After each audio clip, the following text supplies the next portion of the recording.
It's 8:30 on a Friday, which means it's time for Mouth to Mouth, the interview show hosted by me. The interview show with hard questions and an even harder host, me, Ronoc N Roll. Nice to see you.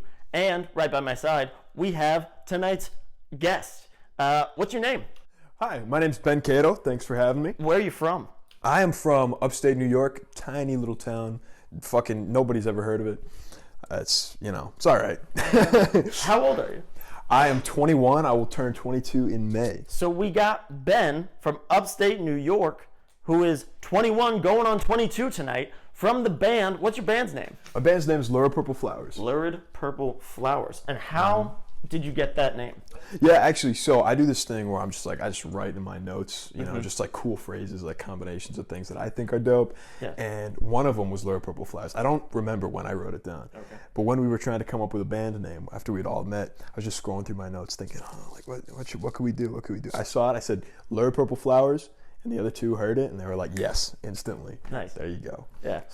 So what is your role in the band other than PR team? Yeah, so I play guitar. I'm the second guitar. Me and CA, our lead singer, we trade off lead duties. So sometimes we'll be playing rhythm, sometimes we'll be playing lead. It is what it is. Having two guitars allows us to do a lot of harmony lines and shit, which is really fun. Aside from that, I've kind of taken over the role of manager just by default. Kind of, I study music business management at Berkeley, so. It's like, if we need something, if we need to look over a contract or, just need a business question answered, branding, PR shit, I try to, help where I can. So right, yeah. That's mainly been my role. I write rhythm and lead parts, when I can, but a lot of the music is, CA, and then, I'll write some shit over it. John will help out and come in at the very end and do his thing. He's fucking insane. And for the audience at home, CA and John are... who to the band? That is the lead singer, C.A. Newcomb, and John Keys is the drummer. Salute. Nice. And it should be said also, we are not in New York or upstate New York. We are in Boston, where Berkeley is. So that makes more sense. So you are the first guest on this show. And the reason I have you on is because you just put out the EP, your new EP, your first EP, debut, with Lurid Purple Flowers, titled Mania. And I had a couple questions because I listened to it I listened to it a couple times today, but I listened to it when it first came out, and then just to get an idea a little more of the sound and everything before having this interview. How did you get the title for the EP? Mm-hmm. Yeah, so a lot of obviously this is more CA's wheelhouse in terms of lyrics, but, when we wrote the songs one after the other on the EP, we noticed kind of like themes developing of kind of fractured sanity a little bit, just being pushed to the brink of like just losing your mind. And one of the titles we were tossing around was like manic depressive type situation, but I like at the very end I was like, could we maybe have it just be Mania instead of manic, just because, I don't know, it sounded a little bit better having it be in the present tense, and everything was like, I guess just popped a little bit more, so. Right. So the EP is 4 tracks, On Your Own, Lost in Transitions, Darkness, and a remaster of an earlier song called Too Late. Mm-hmm. Do you have a favorite of those 4?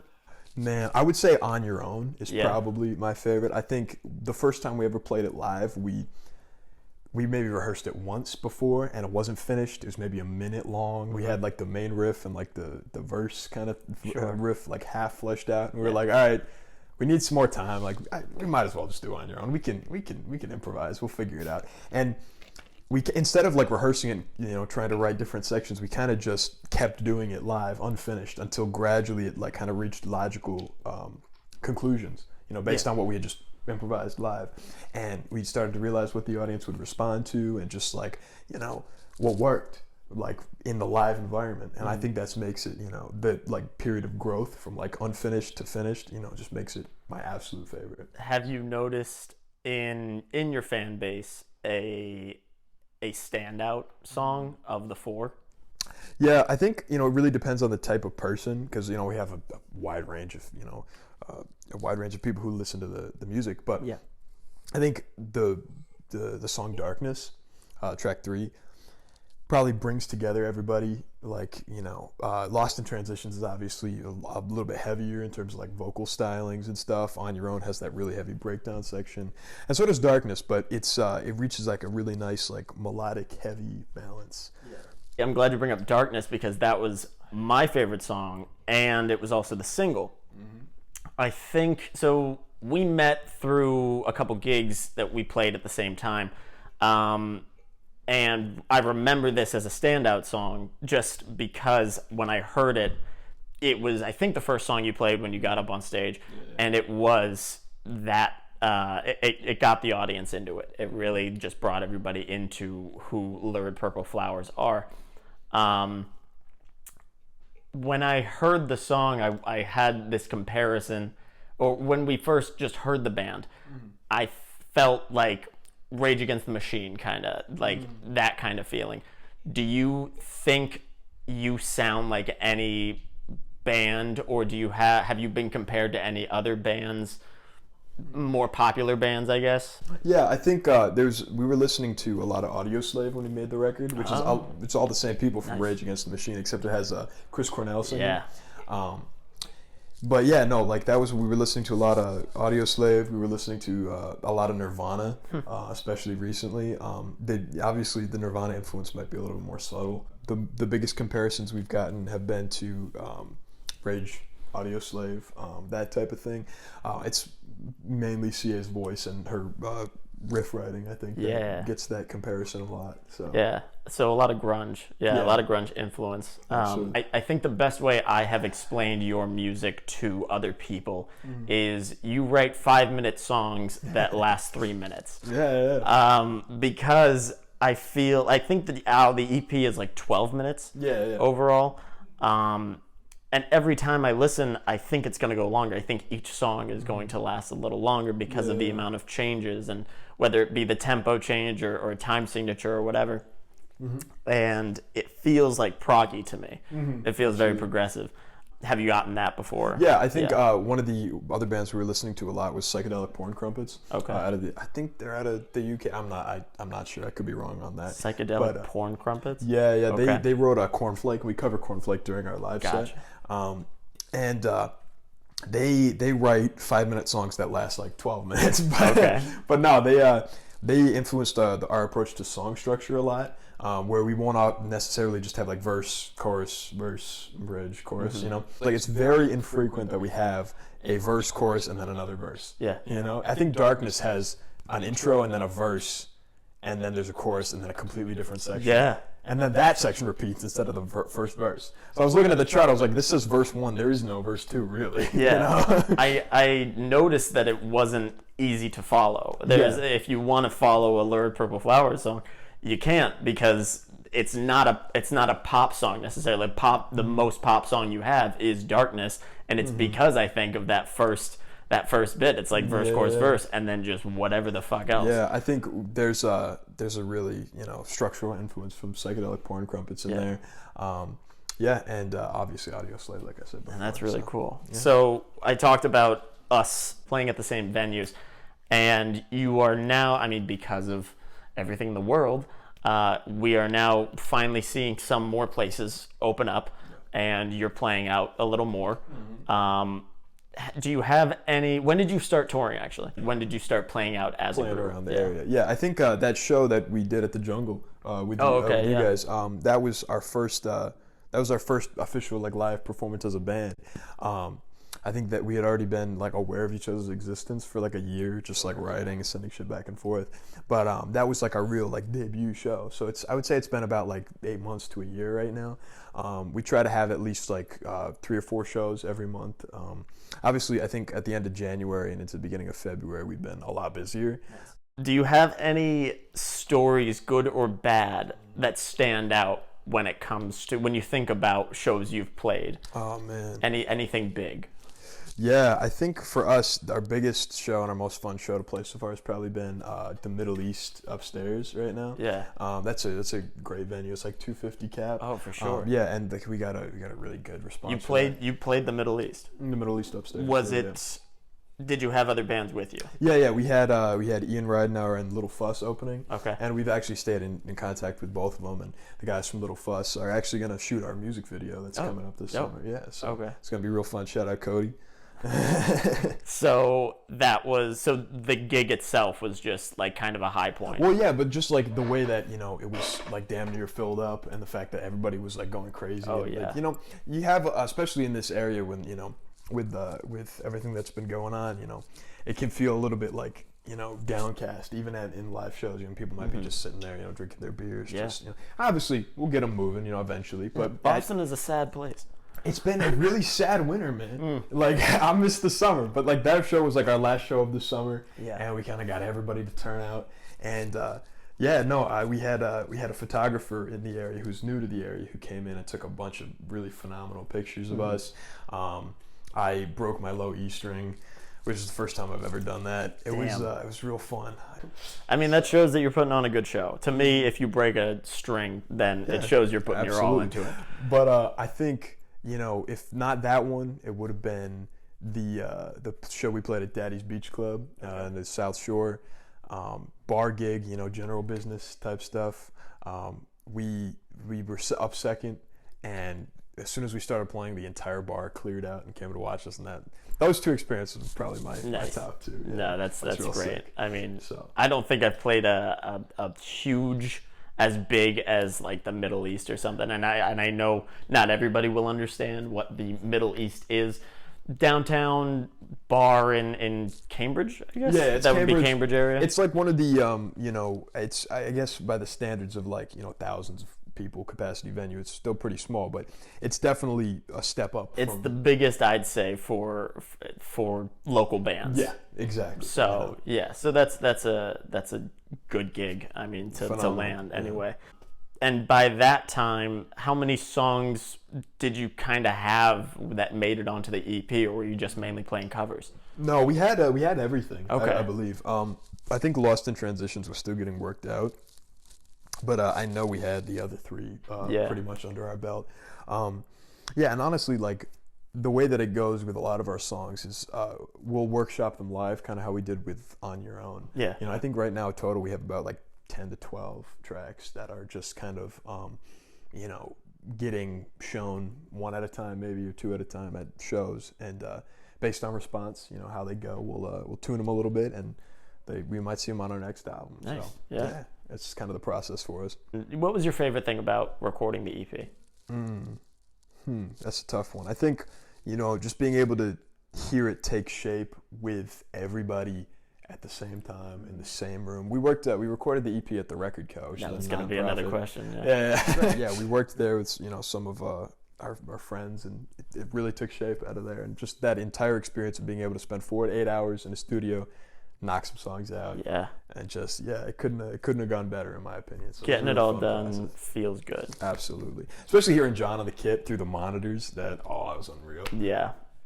Did you find any hiccups? What was like the hardest thing to nail down? I think honestly the hardest song to get would probably have been Lost in Transitions. The ride part that John plays is really fast, and he was nailing it pretty consistently. But the ride mic would keep cutting out, and we probably spent an hour or 2 hours troubleshooting, trying to get it to work right, and then. It's a fast song. There's a lot of moving parts, and just getting that one completely nailed in and locked in the way we wanted it to was pretty tough. I think we came down to the last take. We said, all right, I think we have what we need. Just go fucking nuts. Just both of you or all of us. Just we're just gonna play. What we feel, and that's the take that made it on the album. So nice. It's been really fun. Yeah, you love stories like that. Were you, or the band in general, were you inspired by anyone or anything when recording or when writing it? Yeah, I mean, a lot of the the lyrical inspirations, obviously, CA has more insight to that. But was she the only one who wrote the lyrics? Yeah, she wrote the lyrics. I think she would workshop them with me, and I would be like, yeah, that sounds good. Maybe change the wording of this a little bit. But yeah, I think lyrically it was very grounded in reality, and not as much like hypothetical situations. And that's where I think you see a lot of the Nirvana influence if you're looking for it. Musically speaking, I think we're all very like, it's not as much process driven, and it's very much inspiration driven. I think, we'll kind of wait until we hear something that sparks our interest, whether it's, a really good live performance like Nirvana set at the Paramount, I think was what a lot of the EP like grew out of. Sometimes you'll just be trying to write and nothing is going to happen. And I think for us, it was important to slow down and wait until we really felt like, this is the moment where I can finish this song. Yeah. The rhythm part on Too Late, on the new version of Too Late, took a while to come together just because I was like, it's like the chords already sound complete. Like, what else can I add here? Sure. But something needed to be done. Yeah. So you said the band kind of took from Nirvana, Audioslave, the grunge era in general. Who are your inspirations when it comes to whether I be playing guitar or writing in general? Yeah. So me personally, I grew up listening to a lot of Springsteen. So What's crazy is we didn't talk about this prior. I am a huge Springsteen fan. No shit. That's so funny. Dude, literally my musical hero. Like, wow. My absolute top one artist of all time. I've seen him on Broadway, at Barclays Center in Brooklyn. Saw him on Broadway? During the River Tour I saw him when I was 16. All right, so we have to cut this. We're going to take like an hour to talk about But yeah, no. That's so funny. It's crazy. So I read a lot of like desperate underdog stories, especially because I grew up from the heartland. Yeah, I grew up in a small town. I heard that sometimes I feel so weak I just want to explode lines, and I took them chills. Hard, man. Just got chills. There it is, dude. But yeah, so him, I obviously I grew up listening to a lot of guitar music, like obviously Hendrix. And as far as like the catchy, like hooky shit that Cobain played, yeah, obviously, I think Cliffs of Dover blew my mind when I first heard it. Yeah. But yeah, like I would say that I'm probably not the flashiest guitar player out there, but I took a lot of melodic inspiration from Clarence Clemens solos. I used to learn them on guitar, and just like try to slide up. Yeah, Born to Run. I've done that one a handful of times. Goes crazy. That one's a good one. Why did you start playing guitar? Was that also Springsteen inspired, or Hendrix or Cobain inspired? Well, I took piano as a kid. Okay. And now that I'm a professional musician, I wish I had stuck with it, but I hated it. I wanted to be quit as soon as possible. And as soon as, I didn't have to take it anymore, so my parents stopped pressuring me to, I quit. I found a friend who played like folk guitar. Folk guitar is pretty big in, my area. And I wasn't really interested in folk at all, really. But as soon as I picked up the guitar, I realized, I can play the songs that I'm hearing, on this instrument a lot easier than I can on piano. Yeah. I can, sit down and learn, the Promised Land in 5 minutes now that I know 3 chords. And I started playing that and singing that, and people started paying attention. And as a middle kid, I was like, wow. I didn't know that people could respond in this way to music, because for me it had always been I could play Hot Cross Buns on the piano, no one gives a shit. But yeah, it was the fact that I could actually learn the songs that I wanted to learn, and I could just be inspired and actually go out and do something about it. I mean, sure, you could play The Promise on piano, but sometimes you just feel you need to get Born to Run out of you, and exactly. you need to play the guitar. You got to take your guitar and learn how to make it talk. Exactly. We get it. I couldn't have said it better. So I'm glad we actually got on that, because we talked about the band, we talked about band's inspirations, and now we're kind of getting into your inspirations and your favorite things, such as Springsteen. And I have a mixture of notes and stuff, little papers that have things on it that we're going to learn 10 quick favorite things from Ben. So I got a whole box here. I wondered what those were. Yeah. So this is kind of the getting to know you piece of the interview. So why don't you reach in there, pick out one. Ready? Let me mix them up a little bit. Yeah. All right. And I'll pick one for you right after. Condiment. Condiment. What's your favorite condiment? Barbecue sauce all the way. Nice. When I was a kid growing up, we always had A1 in the fridge, and I put it on everything. Probably not a great idea, but now I just. Hey, you won't know until you try. Exactly. That's my motto. Right? What's your favorite place you've visited? Oh man. Or just been to? I haven't done a lot of traveling. I really wish I had. I've been on the East Coast pretty much my entire life. I actually got a chance to fly out to Idaho recently. So that's where CA is from. I got a chance to fly out there over the holidays, and yeah, it's beautiful. Beautiful in Idaho? Yeah, it's beautiful. It's like the same like rural as like the Adirondacks where I'm from. But I guess being from there, I wasn't able to appreciate the beauty. And when I go to Idaho, I see it's rural, but I see all these giant mountains, and I'm like, wow, our mountains over there aren't shit compared to this. Yeah, I'm from Maryland originally, and so going back home, it's like, wow, I can see stars. And then sometimes I would go up to Maine to visit a friend, and I'd be like, these are stars. Like, I get that kind of difference. You don't realize it until you're out of your hometown kind of thing. For real. Yeah. So we talked about condiment. What's your favorite food? Oh man, God, actually, recently, I think last night, I cooked You cooked your favorite food last night? I cooked my favorite food last night. It's, any sort of Italian food. Any sort of Italian food. And I cooked like an orzo marinara type of, dish. Are you Italian? Yeah. My dad's family's from Sicily. Okay. So, wow. Which some people might not say is Italian, but it's fucking Italian. It's fucking Italian. Yeah. So, yeah, no, like that's any sort of Italian food I will eat it for breakfast, lunch, and dinner. Yeah. Little barbecue sauce on that? Yeah. Get it? Little A1 on that. Yeah. All right, so one I picked out was favorite movie. Oh yeah. Man. Can you narrow it down to just one? Because that's tough. Yeah. That's tough. I think, you can say three if you can't, but I mean, one would kind of just be. Actually, recently I saw the most depressing movie of all time. It's called Inside Llewyn Davis. It's about. That's on my list. I haven't seen it. Devastating, especially as an artist. It's like I had like existential crisis for like 4 days. I loved it. Okay, well, good to know. So, great movie. What's your favorite shape? My favorite shape? You have a favorite shape? I gotta go with like an octagon. Oh, nice. I feel like that's a really good shape. Complex but simple. Exactly. Yeah. It looks good. It looks very satisfying. Cuisine. Oh, I kind of just answered that one already. Well, I'm glad. Italian food? Italian. You have a favorite cereal? Ooh, recently it's been Frosted Flakes. I grew up okay. with Honey Nut Cheerios, but I never got Frosted Flakes. Now I got Frosted Flakes. I love them. Nice. Season gotta be summer. Fuck the cold. I hate the cold. Everybody says. And that's why you moved to Boston. Well, everybody says, it's like you're from upstate New York. You should be like fine with the coldness. Like, no, I just hate it more now. I need to vacation to Florida or something. Yeah. Oh, another food one. What's your favorite fruit? Oh man, I gotta go with a plum. Like really?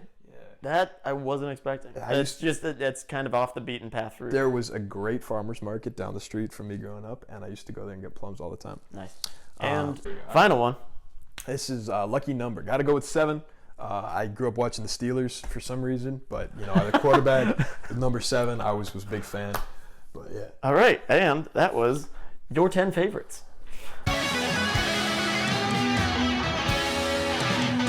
So we're moving on back to the music of the band and you. Did you have any other music projects before Lurid Purple Flowers came to be? Conversely, do you have any other projects now that you're working on as well? So yes to both. I used to be part of a band back home called the Daylight Dedication. Even though it sounds like a gospel band, it was a rock band. I actually did play in a gospel band for a while. That's a different story. But no, we had interview number 2. we had a little like alt rock group that was we played a couple bars in the area. It wasn't anything huge, but it was a lot of fun. I learned a lot about performing, and I think that's where I really had my I want to do this for the rest of my life moment. And but obviously we all went our separate ways going to college and everything. So it's been that happens. Yeah, it's been fun to have that same experience with Lurid Purple Flowers, bringing everybody together and reaffirming that this is exactly what I want to do and what I'm meant to be doing. As far as side projects go, I have a solo producer career as _Caito. That's Cato. It's a little bit different than my last name. I put my music up on streaming platforms just for fun, really. I kind of started learning production over the pandemic, just as something to do. Yeah. And it kind of like, I was making a song every other day or something, and it kind of grew into its own thing. So I released an album just kind of whenever I feel like it. And same kind of music as Lurid Purple Flowers? Oh, not at all. No, Okay. It's like all like instrumental stuff. Nice. I do a lot of sampling. I'm a huge fan of Ninth Wonder. He does a lot of like old soul sampling stuff, kind of in the context of that, or like lo-fi stuff, but it's just, pandemic stuff. Who would you personally equate your band to, like a mainstream act, closest to? That's a tough one. I think, like, how mainstream are we talking? I guess like B tier. If we're talking if we're ranking, like, I don't know, Led Zeppelin being a band that everybody has heard of, kind of S tier, and then A and B kind of. Yeah. So I think that, like, in that kind of thing, I mean, I don't know how CA would feel about this, but I've always kind of gotten like a Pretty Reckless type of vibe from at least like the way that she sings some of the songs, and yeah, I think that like that heavy like riff writing combined with like the female vocals gives a lot of like superficial similarities to that stuff. Maybe not in terms of like full songwriting, but definitely in terms of like, female vocalist who has like a really like heavy voice and then the really heavy guitars and stuff. It's funny because I hear Rage Against the Machine through the music, but there are times when I hear CA's voice that I'm like, it's heart. There's like a heart vibe to it, and hopefully we'll have her on the show, on the interview. I like these two questions side by side because they kind of make you think two different ways. You equate yourself to Pretty Reckless personally. Who and what would you say makes you guys stand out as a band now? Instead of comparing yourself to somebody, what makes you different than everybody else? Yeah, I'd say our ability to take like complex structure and stuff like that. You were saying earlier how it was sometimes hard to follow some of the stuff, but taking complex structure like verse, chorus, bridge section, like maybe early, just experimental structure and like the proggier elements, but fitting them into a catchy context. I think everybody who we've shown Darkness to has said, "Oh my God, it's incredibly catchy. It's like it gets stuck in my head for days." Yeah.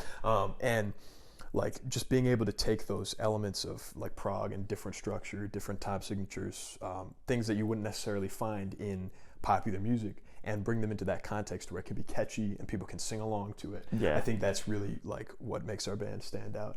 This is all for the EP, obviously, but it's entertaining. I would say go listen to the album.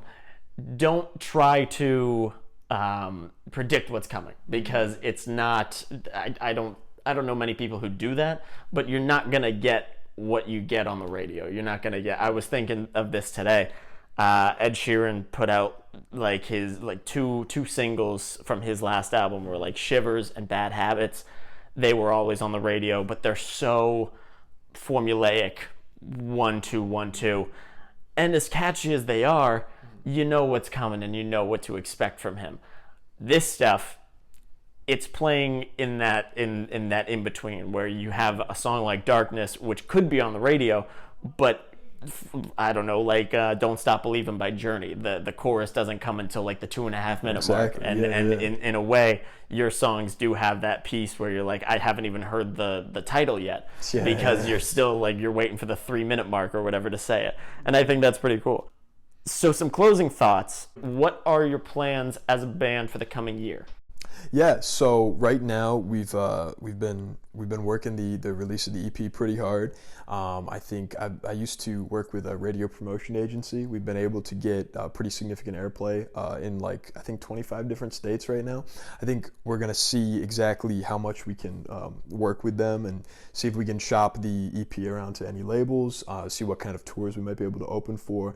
Personally, I've worked at a couple of venues in the Boston area, and it would be amazing to be able to play those same shows with Lurid Purple Flowers. I think just being able to go from the bar circuit to one step up into the Middle East downstairs, which is much bigger than the upstairs. The Sinclair, that's in the theater district.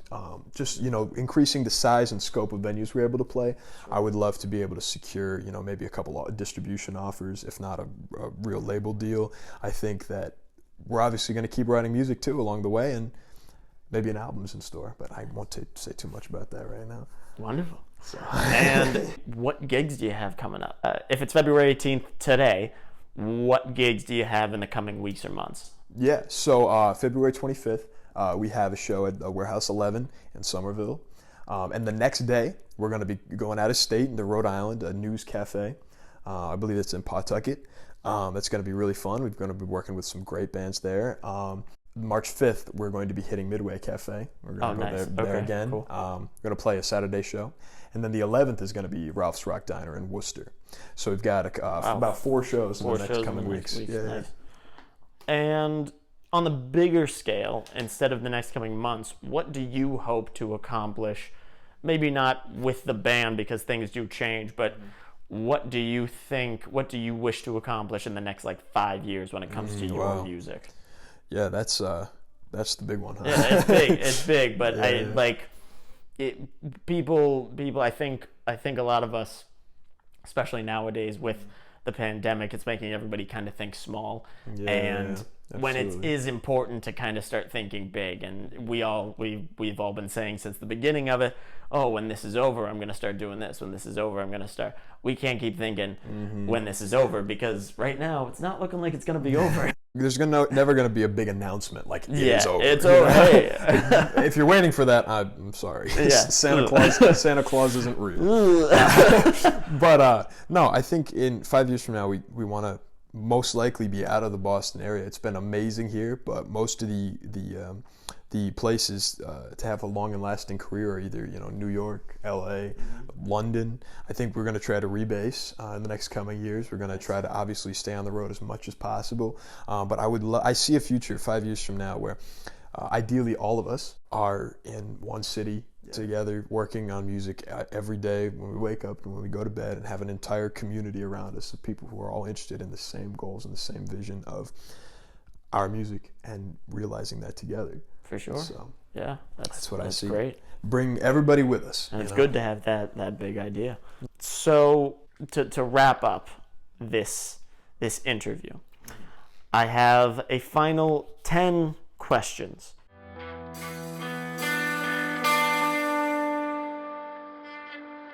Name a perfect song. First one that came to you. Thunder Road. Thunder Road. All the way. Bruce Springsteen. Name a 10 out of 10 album. I'm just going to say all the Springsteen shit. Hey, like I said, didn't know that you were this big of a Springsteen fan. And I wrote all these questions just because I'm like, hey, it's got to be Born to Run. Okay, yeah. The album, but that's my last Springsteen one. Maybe. Well, no, I think this one's good. Oh, God, here we go. What's a song or a lyric that speaks to you? Oh, God, yeah. Yeah, well, it's every lyric off the river. Actually, you know what? I'm gonna say we're gonna leave Springsteen behind. Obviously, that's my entire childhood, and that's the stuff that hits shut the camera off. That's like that's the music that has spoke to me obviously most strongly. But as an effort to say something that's not a Springsteen lyric, I would say the lyric from The National. I believe the song is Graceless. It's I'm gone through the glass again. Just come and find me. God loves everybody. Don't remind me. It's a great album about, just the lead singer's relationship with the people around him and religion and expectations, especially as an aging rock star. Nice, yeah. So that's a lyric I connect to. That is very nice. Do you have a guilty pleasure song? Ooh, man, that's tough. I think the guilty pleasure stuff is, for me, it's probably just all the lo-fi that I listen to, like the disposable, just like replaceable, just like lo-fi radio stuff. Yeah. Okay. A lot of musicians really tend to hate that stuff because it's like, they're like, oh, it's just smooth jazz for people from our generation. But it's fucking good. Do you have an album that you listen to when you're like in the dumps, in the feels? Like an emotional kind of support album? Man. Yeah. I mean, for me, it's going to be The River if it's a Springsteen album. As a non-Springsteen album, I'd want to go with Bleach from Nirvana. That's the one that really cool. Yeah. That's the one that picks me back up. Do you have a song, I guess one that you would always put on playlists, like a party song? I think it's gonna be X Gonna Give It to You. Okay, DMX.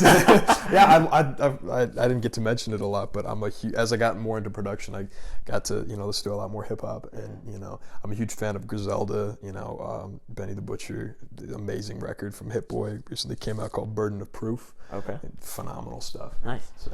I presume I know where this is going, but do you have a best concert or live show that you've been to? Yeah. Surprise, surprise. I could literally have answered every single one of these questions from Springsteen albums. I think 2016, the River Tour, I saw Springsteen at Barclays Center in Brooklyn. Okay. It was right after Prince had died. And he opened Purple Rain. He opened with Purple Rain. And nice. I remember just sitting there. I stood up. But I remember standing there and, the lights were all purple and everything. And he was, belting the shit out. And I was like, I will never, ever forget this as long as I live. It was a watershed moment. What's the most recent song you listened to? What was the last thing you just heard? I don't know. I need to check. I'm gonna pull my phone out real quick. Okay. Oh, okay. It's When You Say That by Brass Tracks. Nice. So taking Springsteen out of it. Okay. A musician. Who is a musician, living or dead, that you would want to have dinner with? That's a tough one. Besides Springsteen. I got a chance to meet him once, but God, I think I would want to have dinner in an Italian restaurant with Billy Joel. Oh, because bottle of red. Yeah, bottle of white. He wrote a lot of the songs that just were on in the background. During my life, and I think that he describes me pretty well in the song "Angry Young Man." And I just want to talk to him and be like, why did you have to attack me like that? But yeah. Why'd you have to come at me, Billy? Exactly. Yeah. And the final question, what is your favorite thing about what you do or about music in general? I would have to say it's the people that I've met. When I got to Boston, I didn't really know anybody at all in the city, and it was my first time in a city this big. And I kind of went to the Dunkin' Donuts across the street from Berkeley, just had a coffee. Which one? And just had a coffee, and I was just thinking, I was like, man, I could go my entire time here and meet nobody. There's no one coming to force me to there's no reason why I have to interact with anybody anymore. Yeah. It's not high school, I'm not going to see these people every day, And I was like, I guess this is the time where I'm, supposed to meet the people I'm going to be friends with for, the foreseeable future. And so I kind of forced myself to get outside my comfort zone, and I met some of the best people that I've ever met. And I'm fortunate enough to still be friends with a lot of these people to this day. It's become my dream to not only succeed for myself, but also to just bring everybody with me, as egotistical as that might sound. Hey, we all want it. All us musicians, we're doing it for a reason. Exactly. And it's good to know that your reason is to bring people together. Some people want to do it to drive a stake between others, and I think that's not what music should be. Music should be to bring everyone together. There's no limited amount of success. I feel like, especially at Berkeley, there's a lot of people who think that if one person succeeds, that means there's somehow less success for everybody else. Yeah. There's no limited amount of success. If you succeed, then everybody around you will succeed. Yeah. And everybody around them should succeed. There's no reason to gatekeep. Beautiful words. And to wrap it all up, thank you for being on the first episode of this, of whatever this may be, this interview kind of show. Sure. Where can people find you on social media, whether it be the band or your personal social media? Yeah, so I'm most active on Instagram. It's bcaito_, and Caito is spelled Caito. I do have a Twitter, which is at bcaito, same spelling, but I'm not really on there that much. The band is just at Lurid_Purple Flowers. We're most active on Instagram too. We also have a website. I usually run most of the Instagram too, so if you hit me up either place, it'll probably be me responding. And where can people find your music? Yeah. I listen on Spotify, but where else do you have your stuff? It's on all streaming services right now. It's on Apple Music, Spotify, wherever you get your music. We're on Bandcamp. If it's a Friday like it is today, throw us a purchase. Bandcamp Fridays, first Friday of every month. Thank you very much. Yeah. So that was the first episode. I'll probably have an actual outro at the end of this, but thank you, Ben, for being on, and good night.